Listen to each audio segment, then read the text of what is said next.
નમસ્કાર મિત્રો, સ્વાગત છે તમારું મારી ફરી નવી એક કહાનીમાં। અમદાવાદ શહેરની ઠંડી સવાર હતી। રસ્તાઓ પર ધીમે ધીમે લોકોની અવરજવર શરૂ થઈ રહી હતી। ચાની કીટલીઓમાં ઉકળતા પાણીનો અવાજ આવતો હતો।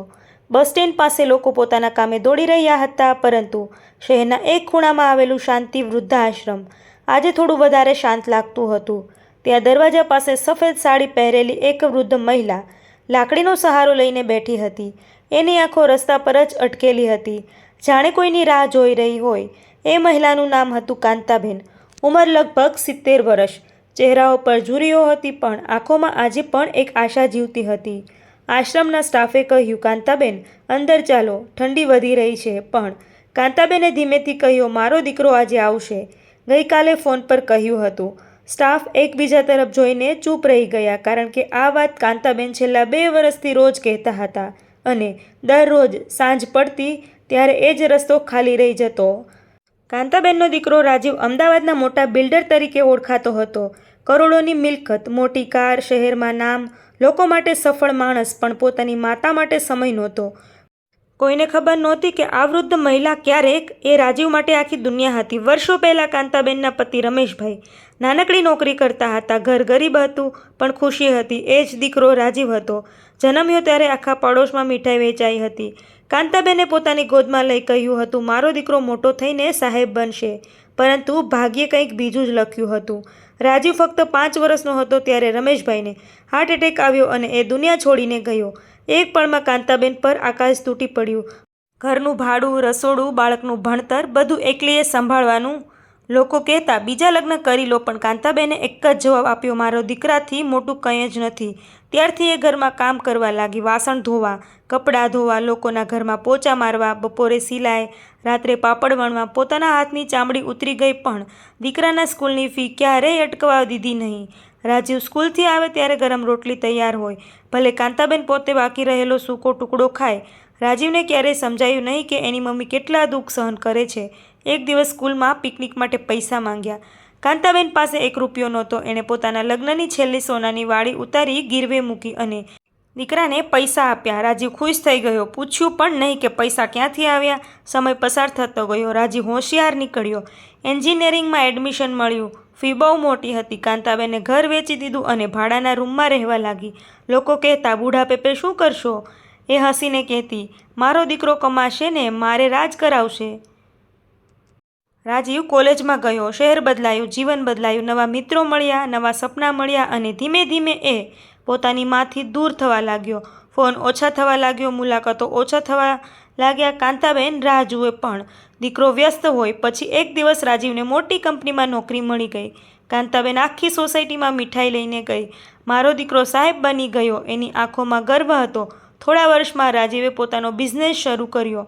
પૈસા આવવા લાગ્યા, કાર આવી, બંગલો આવ્યો, મીડિયા ઇન્ટરવ્યૂ આવ્યું, પણ એ બંગલામાં એની મા માટે જગ્યા નહોતી। શરૂઆતમાં રાજીવને કાંતાબેનને પોતાના ઘરે રાખી, પણ વહુ નિશાને એ ગમતું નહોતું। તારી મમ્મી ગામડાની જેમ બોલે છે, મહેમાનો સામે અજીબ લાગે છે, ઘરમાં દવાઓની ગંધ આવે છે, બાળકોને ડર લાગે છે, આવી વાતો રોજ થવા લાગી। રાજીવ પહેલાં ચૂપ રહેતો, પછી એની ઉપર પણ અસર થવા લાગી। એક દિવસ કાંતાબેને પૌત્રને હાથથી ખવડાવ્યું તો નિશાએ થાળી ખેંચી લીધી। મમ્મીજી, આજકાલ હાઇજીન હોય છે। કાંતાબેનનું હૃદય તૂટી ગયું, પણ એ ચૂપ રહી। દીકરાને મુશ્કેલી ન પડે એ માટે રાત્રે પોતાના રૂમમાં બેસીને પતિના ફોટા સામે રડી, જુઓ રમેશ, આપણો દીકરો મોટો થયો, પણ શબ્દો વચ્ચે દુઃખ છુપાયેલું હતું। થોડા દિવસ પછી રાજીવે કહ્યું, મમ્મી, તમને થોડી કાળજી જોઈએ, અમે બિઝી રહીએ છીએ। એક બહુ સારું વૃદ્ધાશ્રમ છે, ત્યાં ડૉક્ટરો છે, લોકો છે, તમને કંપની મળશે। કાંતાબેને પૂછ્યું, બેટા, હું બહાર બની ગઈ?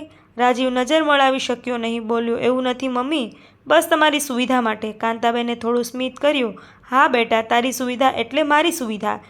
બીજા દિવસે કારમાં બેસાડી એને આશ્રમમાં મૂકવામાં આવી। રાજીવે કહ્યું, હું દર અઠવાડિયે આવું।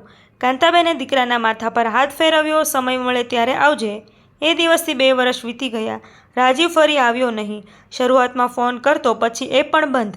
કાંતાબેન દરવાજા પાસે બેસીને રાહ જુએ, દરેક કારનો અવાજ સાંભળે, દરેક પગલા પર આંખ ચમકે, પછી ફરી નિરાશા। આશ્રમના લોકો એને સમજાવે, પણ માતાનું દિલ ક્યાં માને। એક દિવસ આશ્રમમાં નવા વોલેન્ટિયર આવ્યા। યુવતીનું નામ મીરા એ વૃદ્ધો સાથે સમય પસાર કરતી. કાંતાબેન પાસે આવીને બેઠી. પૂછ્યું, તમે કોની રાહ જુઓ છો? કાંતાબેને ગર્વથી કહ્યું, મારો દીકરો રાજીવ બહુ મોટો માણસ છે, સમય નથી મળતો બિચારાને. મીરાને આશ્ચર્ય થયું. એ જ રાજીવ, શહેરનો પ્રસિદ્ધ બિલ્ડર? મીરાએ એક દિવસ રાજીવની ઓફિસમાં જઈ મુલાકાત માંગી. ઘણો સમય પછી અંદર બોલાવવામાં આવી. મીરાએ કહ્યું, તમારી માતા વૃદ્ધાશ્રમમાં છે? રાજીવ થોડો અસ્વસ્થ થયો. બોલ્યો, હા, મેં સારી કાળજીમાં રાખ્યા છે. મીરાએ ધીમેથી કહ્યું, કાળજી પૈસાથી નહીં, હાજરીથી થાય છે. રાજીવ ચીડાઈ ગયો. તમે મને શીખવશો? મીરા ઊભી થઈ ગઈ. જતાં જતાં બોલી, તમારી માતા રોજ કહે છે કે મારો દીકરો બહુ સારો છે. આ શબ્દ રાજીવના દિલમાં ક્યાંક વાગ્યા, પણ અહંકાર મોટો હતો. દિવસો પસાર થયા. એક રાત્રે રાજીવના નાના દીકરાએ પૂછ્યું, પપ્પા, દાદી ક્યાં રહે છે? રાજીવ બોલ્યો, એક સારી જગ્યાએ. બાળક બોલ્યું, જ્યારે તમે વૃદ્ધ થશો ત્યારે હું પણ તમને ત્યાં મૂકી આવું. રાજીવ જાણે વીજળી વાગી હોય એમ ઊભો થઈ ગયો. આખી રાત ઊંઘ ન આવી. બાળપણ યાદ આવ્યું. વરસાદમાં ભીંજાયેલી માં, ભૂખી રહી એને ખવડાવતી માં, ફી માટે વાળી વેચતી માં, અને આજે એ જ માં એકલા આશ્રમમાં. બીજા દિવસે વહેલી સવારે રાજીવ કાર લઈને આશ્રમ પહોંચ્યો. દરવાજા પાસે ખુરશી ખાલી હતી. રાજીવ ગભરાયો. અંદર દોડી ગયો. સ્ટાફ બોલ્યો, કાલે રાત્રે કાંતાબેનની તબિયત બગડી હતી, રૂમમાં છે. રાજીવ દોડી ગયો. રૂમમાં પાતળી ચાદર હેઠળ કાંતાબેન સૂતી હતી. શ્વાસ ધીમો હતો. હાથમાં જૂનો ફોટો પકડેલો હતો, રાજીવના બાળપણનો. રાજીવ તૂટી પડ્યો. મમ્મી. કાંતાબેન આંખ ખોલી. ધૂંધળી નજરે દીકરાને જોયો. ચહેરા પર અજોડ શાંતિ આવી ગયો. બેટા, મેં કહ્યું હતું ને આજે આવશે. રાજીવ રડવા લાગ્યો. મને માફ કરી દો મમ્મી, હું બહુ ખરાબ દીકરો નીકળ્યો. કાંતાબેને કંપતા હાથે એની આંખના આંસુ લૂછ્યા. માતા દીકરાને ક્યારેય ખરાબ નથી માનતી. રાજીવે કહ્યું, હું તમને ઘરે લઈ જાઉં છું. કાંતાબેન ધીમેથી બોલી, ઘર તો જ્યાં તું હોય ત્યાં જ હતું બેટા, હું તો ક્યારેય બહાર ગઈ જ નહોતી. આ શબ્દ બોલીને એનો હાથ ઢીલો પડી ગયો. રાજીવ ચીસ પાડી રડી પડ્યો. આખું આશ્રમ ભીની આંખે ઊભું થયું. શહેરનો કરોડપતિ એ દિવસે દુનિયાનો સૌથી ગરીબ માણસ લાગતો હતો.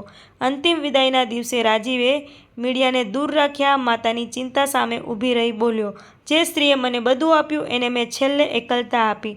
ત્યારબાદ રાજીવે પોતાનો એક મોટો બંગલો વેચીને કાંતાબેન સેવા સંકુલ નામે વૃદ્ધાશ્રમ બનાવ્યો. દર અઠવાડિયે પોતે જઈ વૃદ્ધો સાથે બેસતો, ખવડાવતો, વાતો કરતો, પણ જે હાથ બાળપણમાં માથું ફેરવતા હતા એ હાથ હવે નહોતા. દરવાજા પાસે બેઠેલી કોઈ પણ વૃદ્ધ માતા દેખાતી તો એને પોતાની માં દેખાતી. લોકો આજે પણ કહે છે રાજીવ બહુ બદલાઈ ગયો, પણ એ હંમેશા એક જ વાત કહે છે, સફળતા એ નથી તમે કેટલું કમાયું, સફળતા એ છે કે જેઓએ તમને ઊભા કર્યા તેઓને તમે ક્યારેય એકલા ન મૂકો. અને શાંતિ વૃદ્ધાશ્રમના જૂના દરવાજા પાસે આજે પણ એક ખાલી ખુરશી છે, જ્યાં ક્યારેક કાંતાબેન બેઠી પોતાના દીકરાની રાહ જોતી હતી, અને જે કોઈ ત્યાંથી પસાર થાય એની આંખો ભીની થઈ જાય છે.